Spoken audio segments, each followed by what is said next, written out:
1 minute میں 2 minute میں.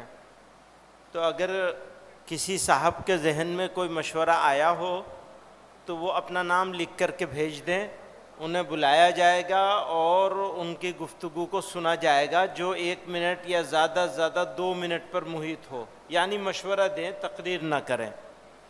تو یہ ایک آپ حضرات سے گزارش کی جا رہی ہے, کچھ لوگوں کو ضرور کچھ مشورہ دینا چاہیے کام کے بارے میں, پالیسی کے بارے میں.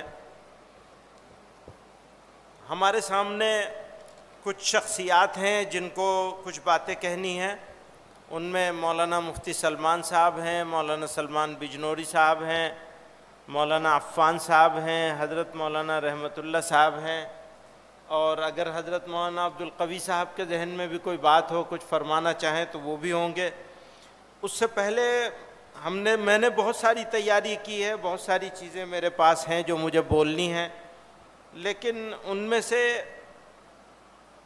کیونکہ تجویز کی شکل میں بہت ساری باتیں آ گئی ہیں تو میں ان کو چھوڑ رہا ہوں. لیکن میڈیا کے بارے میں ایک بات یہ کہنا چاہتا ہوں کہ اب ہوتا یہ ہے کہ ہمارے جوشیلے غیر تربیت یافتہ نوجوان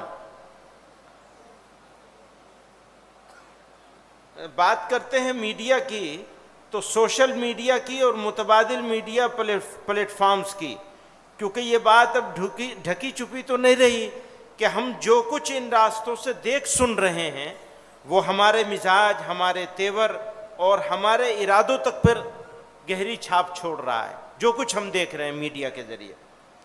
میڈیا جمہوریت کا چوتھا ستون ہے جس کا فرض ہے حکومت کی لاپرواہی کی پول کھولنا, ہٹ دھرم نیتاؤں کی ہیکڑی نکالنا, ان کے کالے کرتوتوں کی پبلسٹی کرنا, جرائم پیشہ عزت داروں کی پگڑی اچھالنا, لوگوں تک عوامی نمائندوں کا نام اعمال پہنچانا.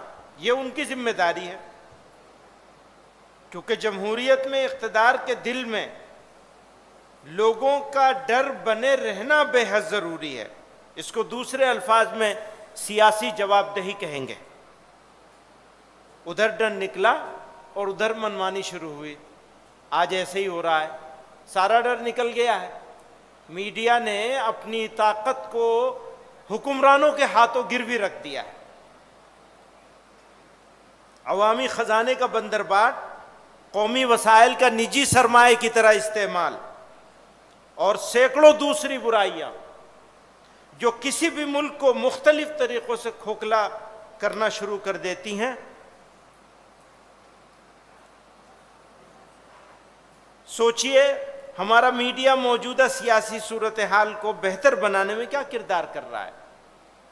بجائے بہتر بنانے کے بربادی کی طرف لے جایا جا رہا ہے.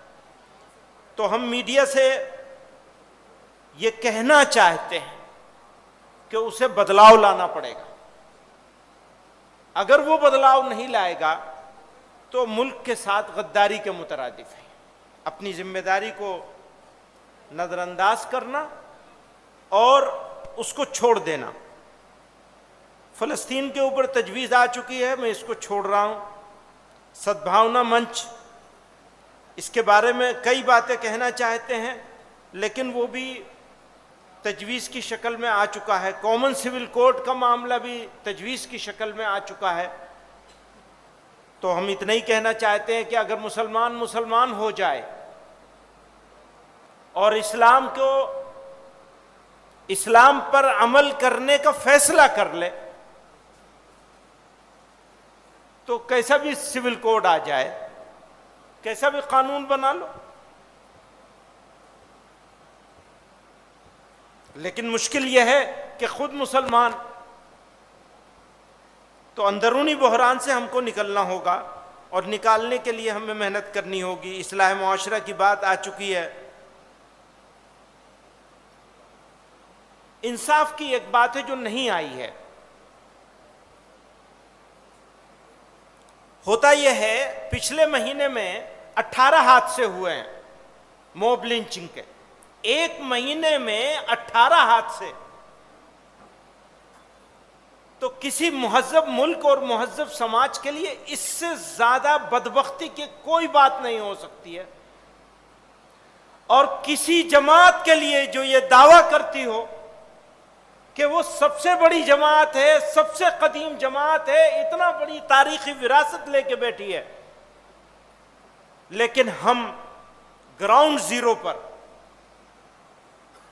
جانتے ہی نہیں ہیں کہ ہم کیسے ان واقعات کو اکٹھا کیا جانا ہے، کیسے اس کی رپورٹ کرنی ہے۔ ایک جگہ حادثہ ہوتا ہے تو لکھنؤ سے بھیجنا پڑے گا، بمبئی سے بھیجنا پڑے گا، کلکتے سے بھیجنا پڑے گا، حالانکہ ہر ضلع میں لوگ ایسے موجود ہونے چاہیے جو ان واقعات کو مرتب کریں۔ اس کو کہتے ہیں انگریزی میں فرسٹ ہینڈ انفارمیشن، یعنی بغیر کسی ذریعے کے اطلاع کا کلیکٹ کرنا، جمع کرنا، اور جمع کر کے اس کو ادارے تک پہنچانا۔ سیکنڈری سورس نہیں ہونا چاہیے۔ اخبار میں خبر پڑھی ہے جی، کلکتے کے اخبار میں چھپا ہے کہ مرشد آباد میں ایسا حادثہ ہوا، اور اس کے اوپر ہم لوگ اپنی رپورٹ تیار کر کے اس کو اگر بھیجیں گے آگے، اس رپورٹ کی کوئی حیثیت نہیں ہوگی۔ اس کے اوپر شعبہ قائم ہے، کام ہو رہا ہے، لیکن میں یہ کہتا ہوں کہ کام دکھاوے کا ہو رہا ہے، اصلی کام ہم نہیں کر پا رہے ہیں۔ یہ بات الگ ہے کہ جو ہو رہا ہے دوسرا کوئی وہ بھی نہیں کر رہا ہے، لیکن جو ہونا چاہیے اس کا 20% بھی نہیں ہو رہا ہے، 80% جگہ خالی ہے۔ اس لیے بات ہم ٹریننگ کی کر رہے ہیں۔ اس لیے کل جو مولانا اسد مدنی رحمت اللہ علیہ نے ایک کمیٹی بنائی تھی، قائمہ کمیٹی بنائی تھی، خود ممبر بنے تھے، اور مولانا سعید احمد خان صاحب اکبر آبادی، سعید احمد صاحب اکبر آبادی مرحوم کو اس کا صدر بنایا تھا۔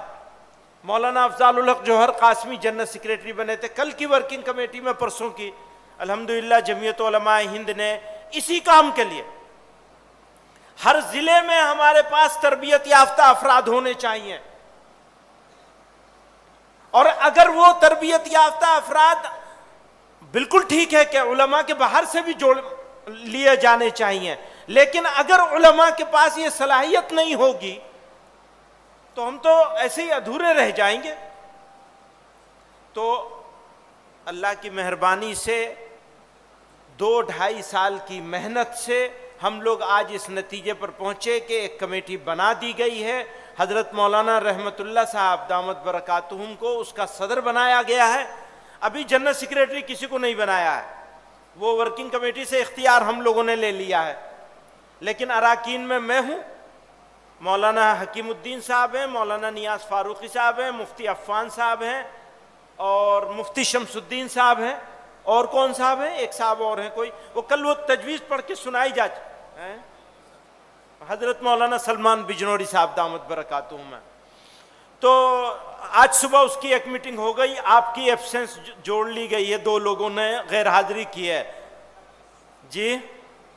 ہاں یہ بات صحیح ہے، اطلاع نہیں تھی، لیکن جرمانہ پھر بھی دینا پڑے گا آپ کو۔ تو ایک میٹنگ آج فجر کے بعد الحمدللہ اس کمیٹی کی ہو گئی ہے، اور دوسری اگلے 15 دنوں میں ہوگی انشاءاللہ۔ تو ہم لوگ لگاتار اس کے اوپر کام کریں گے، کیونکہ ٹریننگ کے لیے ہم لوگ جمال صاحب آپ کا تعارف ایک مرتبہ یہاں ہونا چاہیے، آپ اوپر تشریف لائیے۔ یہ مظفر جمال صاحب ہیں، ایک بڑی کمپنی یونیلیور میں سینئر مینیجر پوسٹ پر تھے، وہاں سے چھوڑ کر الحمدللہ جمعیت علماء کے ساتھ آئے ہیں، اور ایک پروجیکٹ مینجمنٹ آفس بنایا گیا ہے۔ مولانا عمر صاحب اور مظفر جمال صاحب، یہ 2 حضرات اس شعبے کو سنبھالیں گے، اور صوبوں میں بھی قائم کیا جائے گا۔ آج صبح ہم لوگوں نے کچھ 8-10 صوبے طے کر لیے ہیں، جس میں اتراکھنڈ ہے، یو پی ہے، دلی ہے، ہریانہ ہے، پنجاب ہے، آسام ہے، اور بہار ہے، جھارکھنڈ ہے، یہی دلی ہے، دلی بھی ہے۔ کچھ آپ فرمائیں گے، کچھ کہنا چاہیں گے؟ جی تھوڑا سا آپ جی، ویسے تو مولانا نے تعارف کر دیا ہے، میرا نام مظفر جمال ہے. میں یہاں آنے سے پہلے کارپوریٹ میں تھا. علی گڑھ یونیورسٹی سے میں نے اپنی ہائر ایجوکیشن لی ہے اور یہاں پر مولانا کی فکر کے تحت آئے ہیں کہ کچھ کارپوریٹ کے سسٹمز جو ہیں جن کو ہم PMO بول رہے ہیں، پروجیکٹ مینجمنٹ آفس، وہ کچھ چیزیں جمعیت میں لائی جائیں اور ان کے لیے مختلف شعبے طے ہوئے ہیں. تو شروعات کے لیے دینی تعلیمی بورڈ اور جمعیت یوتھ کلب طے ہوا ہے اور 1-2 شعبے ابھی اس میں اور جڑ گئے ہیں. ٹھیک ہے، یہ ایک ورٹیکل ہے. اور ساتھ میں جیسے مولانا نے فرمایا کہ پورا ٹریننگ کا ایک ورٹیکل تیار کرنے کی فکر ہے. اس ٹریننگ میں کئی طرح کی مختلف طریقے کی ٹریننگز ہیں، جیسے شعبائی ٹریننگز ہیں، دینی تعلیم بورڈ اور مختلف شعبے ہیں ان کی ٹریننگز ہیں، اور کچھ اسکل بیسڈ ٹریننگز ہیں، انگریزی ہے، کمپیوٹر ہے، اور بہت سارے ٹاپک سامنے آ رہے ہیں، قیادت ہے، اور بہت ساری چیز سامنے آ رہی ہیں. تو ان سب چیزوں کو لے کر انشاءاللہ آگے بڑھیں گے. تو آپ سب حضرات سے درخواست، تعاون کی درخواست ہے اور دعا کی درخواست ہے.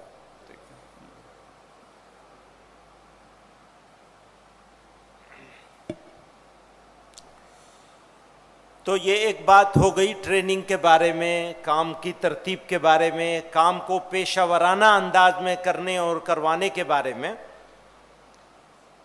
میں ایک بات اور عرض کرنا چاہتا ہوں جس کو آپ حضرات بالکل ادروائز نہیں لیں گے. وہ بات یہ ہے کہ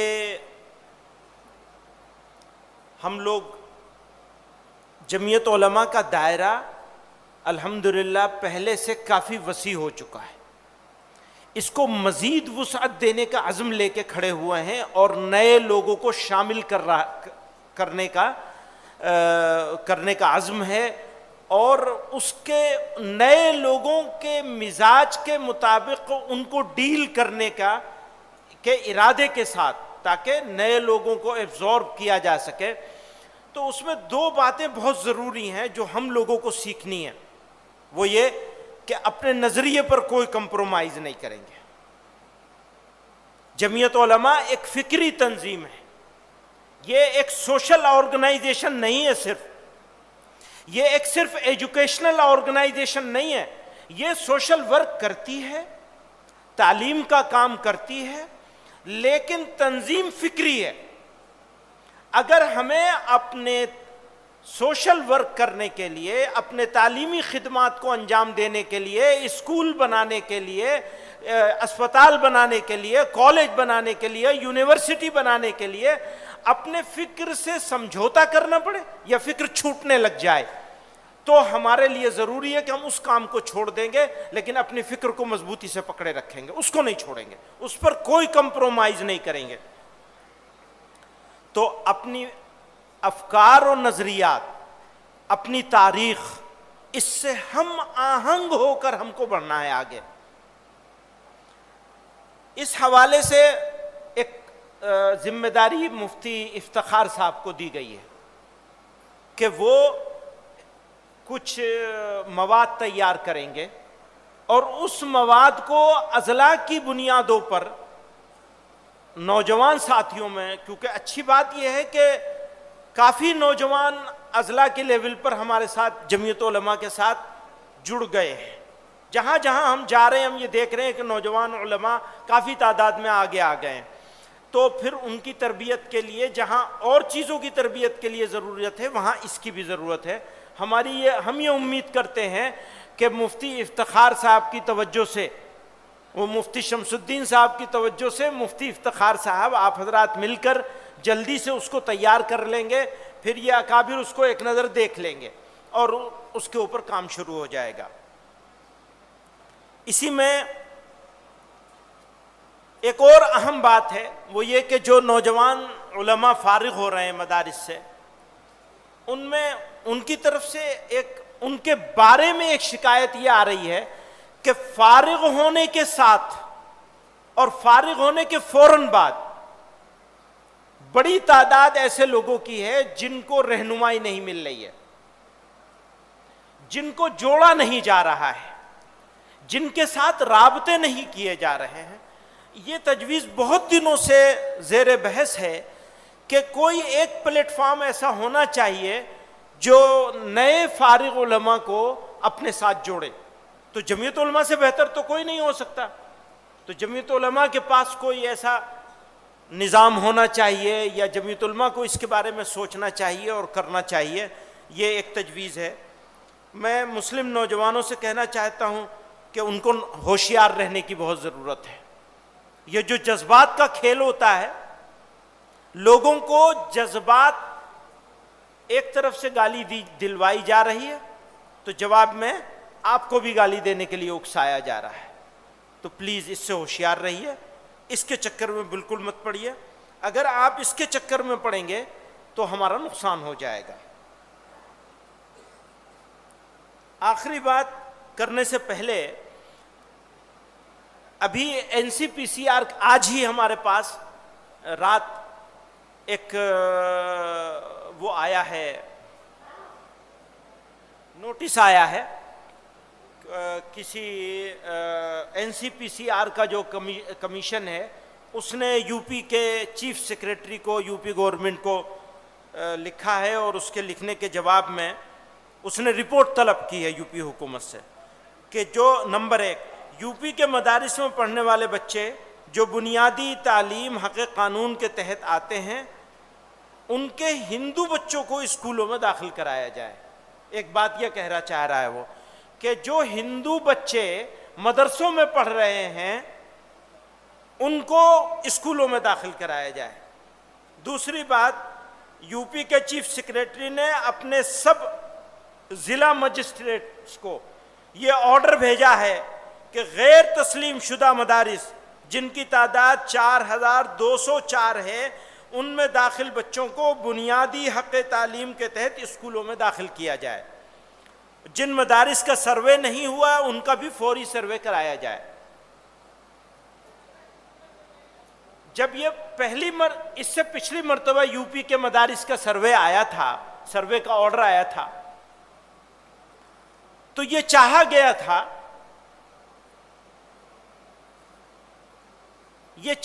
تھا کہ اس سروے کا بائیکاٹ کیا جائے، لیکن دارالعلوم دیوبند نے یہ فیصلہ کیا کہ اس سروے کو سپورٹ کیا جائے، بلکہ ہم ہی سروے کر کے دے دیں گے۔ بہرحال وہ دارالعلوم دیوبند نے کیوں فیصلہ کیا وہ دارالعلوم دیوبند جانے۔ آج ہم پھر یہ بات کہنا چاہتا ہوں میں یہاں آپ حضرات سے، اور اس پہ اگر کسی کو کوئی کہنا ہو تو ہماری طرف سے دعوت ہے، آپ کہہ سکتے ہیں۔ ہمارا بالکل واضح ہے، جو حق تعلیم کا قانون ہے اس قانون میں مدارس اسلامیہ کا استثناء مدارس اسلامیہ کو حاصل ہے، اور ہم اس استثناء کے حق سے، وہ ہمارا دستوری حق ہے، اس سے دستبردار ہونے کے لیے تیار نہیں ہے کسی قیمت پر۔ یہ ہماری زندگی اور موت کا سوال ہے، ہم اس پر کوئی کمپرومائز نہیں کریں گے، نمبر 1۔ نمبر 2، اپنے علماء کو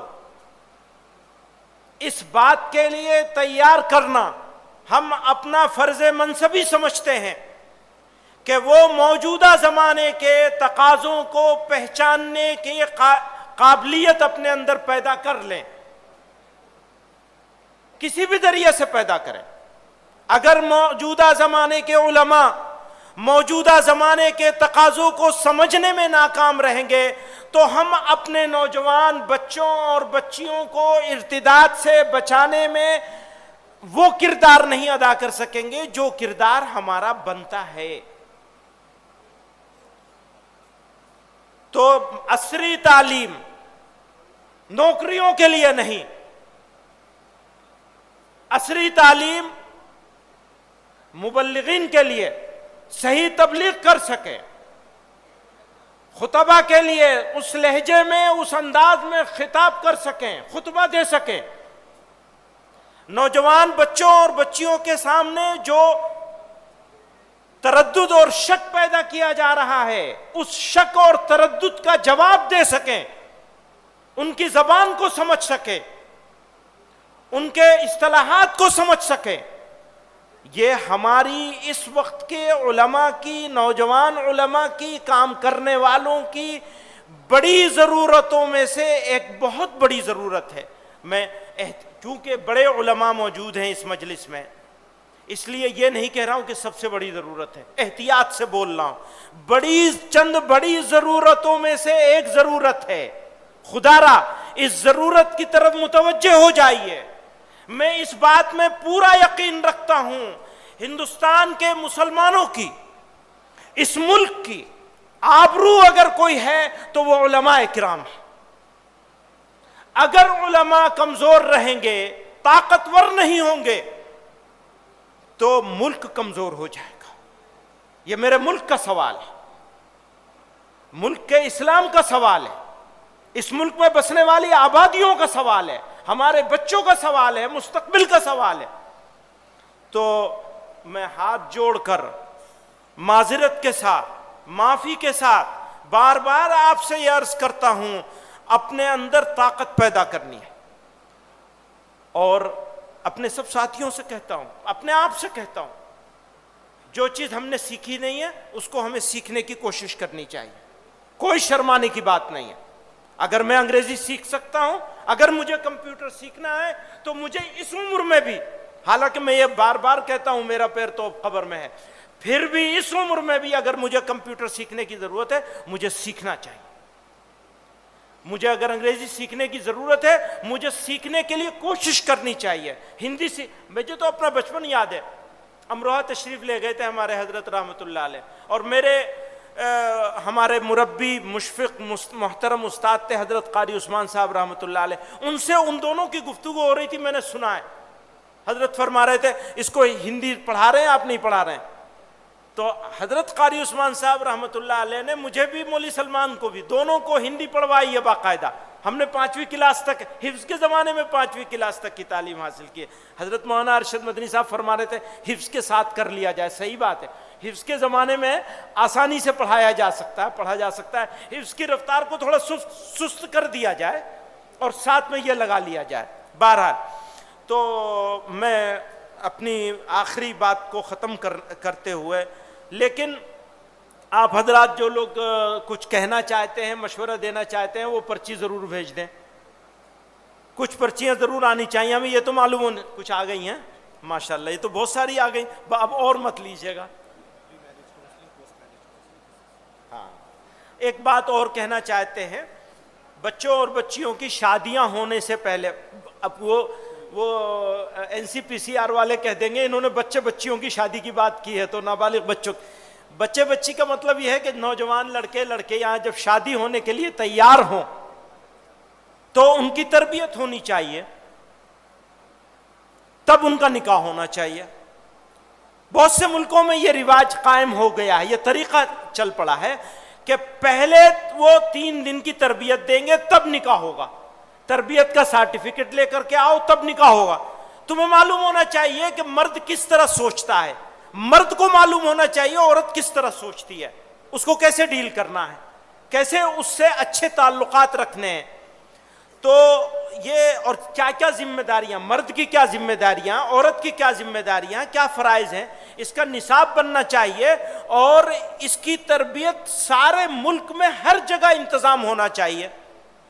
ہم لوگ اس کے اوپر بھی کام کر رہے ہیں، اس کے نصاب پر کچھ لوگوں نے کام کر لیا ہے اور کام شروع بھی کر دیا ہے، غالباً کرناٹکا میں شروع ہو گیا ہے، تو انشاءاللہ ہم دوسرے صوبوں میں بھی اس کو لے کے آئیں گے، لیکن اس کے بغیر نکاح وغیرہ نہیں ہونا چاہیے۔ کچھ کہنا چاہتے ہیں؟ مولانا کہہ رہے ہیں شجرکاری پر، تو انوائرمنٹ، ماحولیات، پانی کا بچاؤ، تحفظ نہایت ضروری ہے۔ آپ کو وضو کرنے میں عادت بنانی چاہیے کہ 1 مگے سے زیادہ پانی وضو میں استعمال نہیں ہوگا۔ مساجد ایسی ہونی چاہیے کہ مساجد کا پانی ری یوز کیا جائے، ری سائیکل کیا جائے، جو پانی مسجد کا پانی اس میں نالی میں جا رہا ہے وہ دوبارہ اس کو لے کر اور اس میں آبپاشی وغیرہ میں استعمال کیا جائے، یہ انتظام ہونا چاہیے۔ ہم اپنی مسجد میں بھی اگلے 1 مہینے میں انشاءاللہ یہ انتظام کر دیں گے کہ ہمارا وضو وغیرہ کا پانی اور غسل خانے کا پانی، یہ دونوں پانی آبپاشی میں استعمال ہوگا، باہر نہیں جائے گا۔ تو اسی طرح درخت لگانے چاہیے، زیادہ سے زیادہ درخت لگانے چاہیے، یہ صدقہ جاریہ ہے۔ اگر درخت پہ پھل آئیں گے اور پرندے اس پھل کا استعمال کریں گے، تو آپ زندہ ہوں یا مر گئے ہوں، آپ کے لیے اس کا ثواب ملتا رہے گا آپ کو انشاءاللہ۔ لوگ اس کے سائے میں بیٹھیں گے، اس سے آکسیجن ملے گی، اس کا فائدہ لوگ لیں گے، آپ کو ثواب ملے گا۔ تو اس کو باقاعدہ تحریک بنا کر کوشش کرنی چاہیے۔ میں آخری کچھ باتیں کہہ دوں کہ ایک تو اصلاح معاشرہ کے میدان میں سرگرم ہو جانا چاہیے، ملت کی تعلیمی ترقی کے راستہ ہموار کرنا چاہیے، ملت کی معیشتی خوشحالی، اقتصادی خوشحالی پر بھی ہم لوگوں کو کام کرنا ہے۔ اگلے اجلاس میں اب ہم نے یہ بھی طے کر لیا کہ اب اجلاس یہاں نہیں کریں گے، منتظمہ کا اجلاس اب یہاں نہیں کریں گے، یہاں لوگوں میں گھومنے کا مزاج رہتا ہے، ایسی جگہ کریں گے جہاں سے باہر جا ہی نہ سکے۔ ٹھیک ہے نا؟ اچھا ہوگا نا؟ 3-4 باتیں طے ہوئی ہیں۔ ایک تو یہ طے ہوئی سال میں 1 مرتبہ ضرور بیٹھیں گے، ٹھیک ہے؟ اس پہ آپ اس کے حق میں ہیں۔ دوسری بات یہ ہے کہ اپنا آنا جانا اور اپنا کھانا پینا وہ انتظام ہم لوگ سب خود کریں گے، باہر سے نہیں ہوگا، ٹھیک ہے؟ یہ بھی اس پہ بھی اتفاق ہے۔ دوسری بات ہے آنا جانا اور کھانا۔ مولانا صدیق اللہ صاحب ہمیشہ 50% کے چکر میں رہتے ہیں، ٹھیک ہے؟ ایسا مولانا کی یہ رائے مان لی جاتی ہے، اگلی مرتبہ آدھا کھانا اور اس سے اگلی مرتبہ پورا کھانا، ٹھیک ہے؟ اگلی مرتبہ آدھا ہم لوگ کریں گے اور آدھا آپ لوگ کریں گے، اس سے اگلی مرتبہ میں پورا ہم لوگ سب مل کے کریں گے، اپنا اپنا کھانا ہوگا، جان مال دونوں سب خود لگائیں گے۔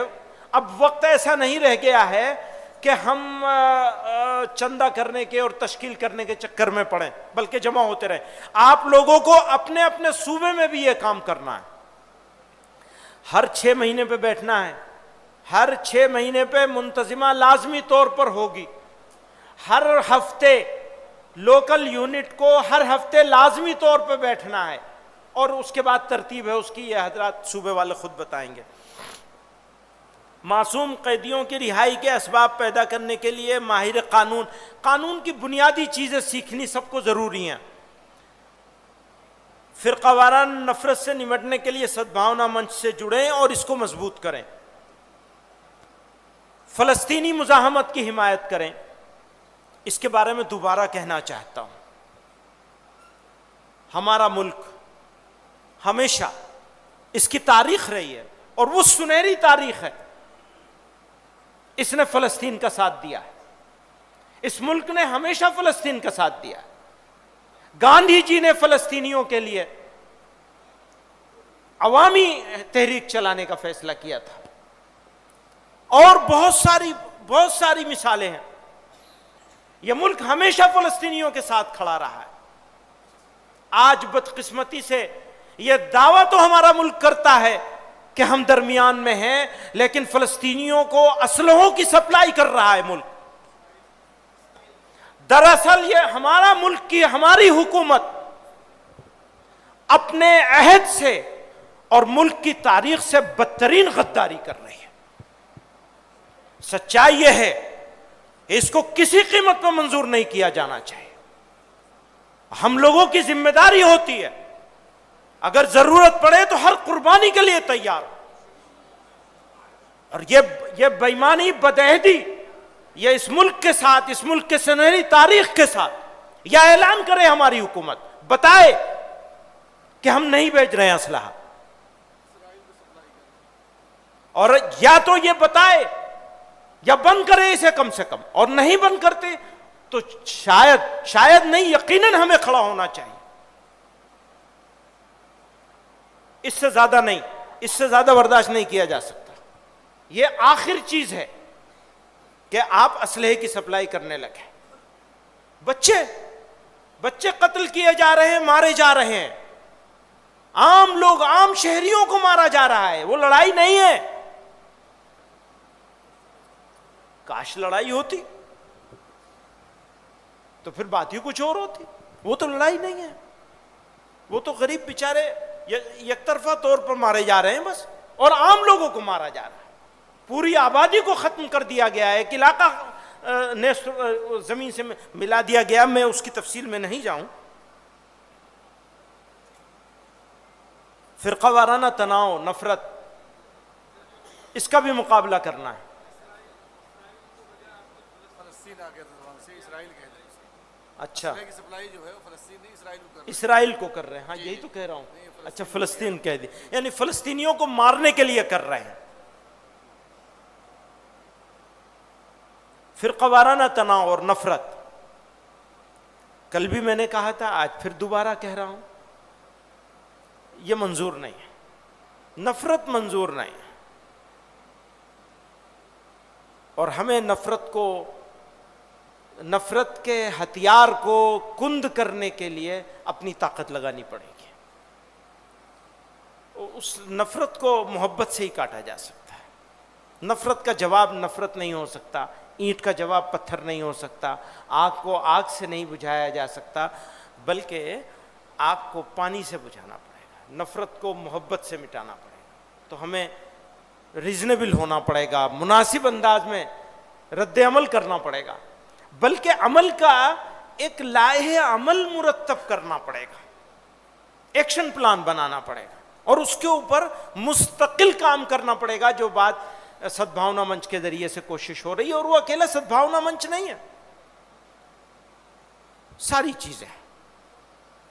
تو ہم نے اس ملک کو اختیار کیا ہے، ہمارا ملک ہے.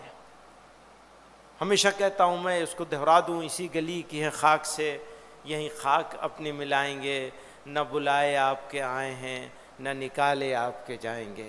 وہ تو بدگمان ہے بے سبب، ہم انہی پہ اپنا لٹا کے